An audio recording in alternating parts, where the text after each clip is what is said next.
Kaibigan, tuturuan kita kung paano guminhawa at magiging maaliwalas ang iyong pamumuhay. Ganito lang yan, kaibigan. Halimbawa, ikaw, nagigipit ka. Tapos nagbabala ka mangutang, normal na utang, or 5-6 na utang. Halimbawa, sa 5-6 ka nangungutang, kaibigan, 10% kagad. Or anong napag-usapan nyo. Tapos umagri ka, pinagbigyan ka ngayon, yan nagtitiwala ang tao sa iyo, kaibigan. Dahil nangangako ka, magbabayad. Ngayon, isa pa, huwag kang mangutang, kaibigan, ng pera, lalo na sa 5-6, nang higit pa doon sa kinikita mo. Katulad niyan, nagsisweldo ka lang ng 2,000, nangungutang ka ng 3,000 dito sa kabila. Tapos mayroon pa pala doon sa kabila, nangungutang ka ng 4,000. Magkano ng utang mo? 7,000 na. Ang sahod mo 2,000 lang, kaibigan. Anong inaasahan mong ibabayad doon? Puro tubo, puro tubo.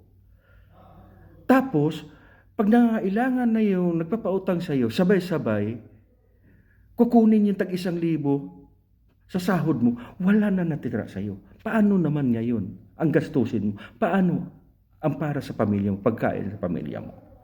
Kaya mag-ingat ka, kaibigan, sa pangungutang. Mangutang kayo, sapat mo lang na bayaran. Pangalawa, ganito. Baka iniisip mo, utangan ko to kasi puro tubo, utangan ko to kasi total, pwede ko silang tablahin kasi yung ipapautang nila sa akin, tubo lang ng pera nila. Uy, kaibigan, wag ganun. Mali ka doon. At saka may karma yun. Isipin mo, kaibigan, na buo nila yung pera na yan, na katakot-takot ang pagtitiis nila. Maitayo lang yung negosyo na yan. Napakahirap bumuo ng 5,000, 10,000, 20,000, 50,000 para lang itayo nila ng pampautang or lending. Tapos tatablahin mo.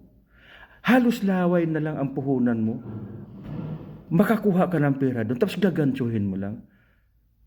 Isipin mo, kaibigan, yung pera na yan na inutang mo, halimbawa, ipinagawaan mo ng bahay yan, pinagawa mo ng, binili mo ng lupa, or nagkasakit ang pamilya mo, nabigyan mo ng magarang birthday ang anak mo, ang saya-saya nila. Naghalakhakan, tapos hindi mo pala ba siya babayaran yung inuutangan mo? Kaibigan, may karma yun. Ngayon, humalakak sila. Ngayon, natutuwa sila. Ang kasunod niyan, iyak at gutom. Dahil nakakarma ka na. Kaibigan, magiging patas ka.